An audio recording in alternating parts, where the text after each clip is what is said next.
Ahmedabad plane crash मामले में हादसे की वजह को लेकर एक नया एंगल सामने आया है। विमान के टेक ऑफ करने के बाद और नीचे की ओर जाते वक्त एक लड़के ने प्लेन का वीडियो बनाया था जो काफी वायरल भी हुआ। उसी को देखकर कुछ एक्सपर्ट दावा कर रहे हैं कि एयर इंडिया के इस विमान में दोनों इंजन फेल हो गए होंगे और इसकी संभावना इसलिए ज्यादा दिख रही है क्योंकि वीडियो में एक जगह पर लैंडिंग गियर के पास विमान से कुछ निकलता हुआ दिखाई दिया। एक्सपर्ट का कहना है कि यह विमान में मौजूद रेट जनरेटर है जो तब एक्टिवेट होता है जब विमान में इलेक्ट्रिकल फेलियर हुआ हो या दोनों इंजन काम करना बंद कर देते हो। वीडियो में एक काली चीज विमान से नीचे आती हुई दिख रही है। इसे ही रेट यानी रैम एयर टरबाइन जनरेटर कहा जा रहा है। यह तभी एक्टिवेट होता है जब या तो विमान को मिलने वाली बिजली की सप्लाई बंद हो जाती है या फिर विमान का इंजन काम करना बंद कर देता है।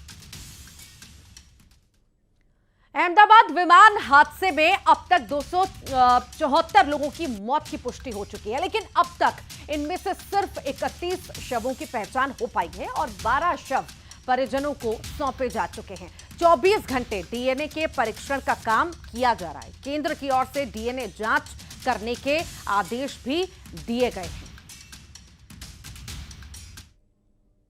विमान दुर्घटना के चौथे दिन भी एयरक्राफ्ट एक्सीडेंट इन्वेस्टिगेशन ब्यूरो की जांच लगातार चल रही है। नमूने कलेक्ट किए जा रहे हैं। जो भी पॉसिबल एविडेंस हो सकते हैं या जिनसे ये पता लग सकता है कि आखिर किन वजहों से विमान दुर्घटना हुई, उन सबको इकट्ठा कर रही है एयरक्राफ्ट एक्सीडेंट इन्वेस्टिगेशन ब्यूरो। इस वक्त तस्वीरों में अगर आप देखिए तो जो गाड़ियां खड़ी हैं, जो तमाम अधिकारी हैं AAIB के, वो यहाँ पर पहुंचे हुए हैं। कड़ी सुरक्षा के बीच जांच अब भी चल रही है। एयरक्राफ्ट का जो एक बिल्डिंग में धंसा हुआ था, जो हॉस्टल से पहले कैंटीन थी, जो इस वक्त आप तस्वीरों में देख सकते हैं, जो बिल्डिंग सबसे दूर है, वहीं पर विमान टकराया था।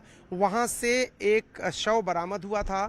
तो एयरक्राफ्ट एक्सीडेंट इन्वेस्टिगेशन ब्यूरो लगातार सैंपल्स इकट्ठा कर रहा है, लगातार विमान के टुकड़ों को अपने कब्जे में ले रहा है जहां उससे भी कोई सबूत मिल सकते हैं। और अब जो जांच है वो लगभग अपने अंतिम चरण में है। सबूत इकट्ठा करने की जहां तक बात है या जो भी एविडेंस है साइट पे, उसको इकट्ठा करने की बात है।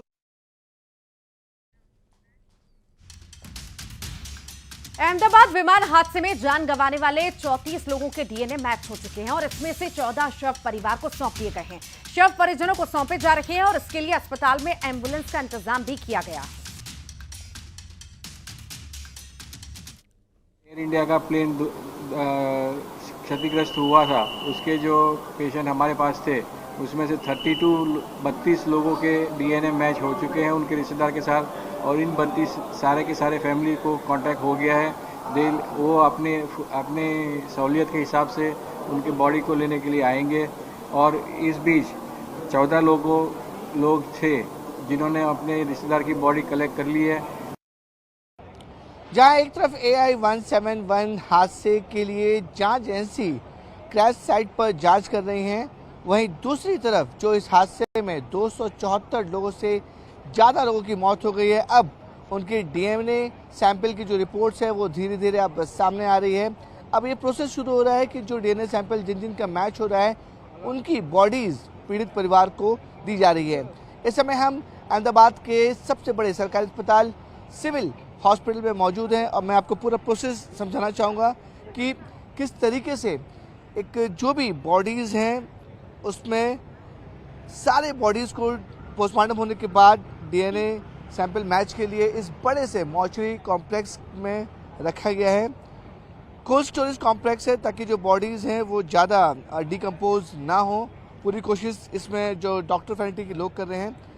इस जगह पर बाकायदा अनाउंसमेंट हो रहे हैं और जिस तरीके से जिन जिन लोगों के डीएनए सैंपल मैच हो रहे हैं उनके फ़ोन पर मैसेज दिए जा रहे हैं और साथ ही साथ पीड़ित परिवार को अनाउंसमेंट कर कर जो एप्लीकेशन फॉर्म नंबर है वो बताया जा रहा है। और जो हॉस्पिटल प्रशासन ने ये सिस्टम रखा हुआ है कि जो एम्बुलेंस बाहर है उसमें पीड़ित परिवार को बैठाया जाएगा, नंबर दिया जाएगा जो डीएनए रिपोर्ट के नंबर्स हैं और जो एप्लीकेशन नंबर हैं।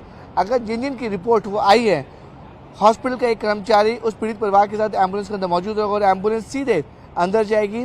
जो कॉफिन डीएनए बॉडी से मैच हुआ है उस कॉफिन को एम्बुलेंस पर रखकर दूसरे रास्ते से बाहर निकाल दिया जाएगा।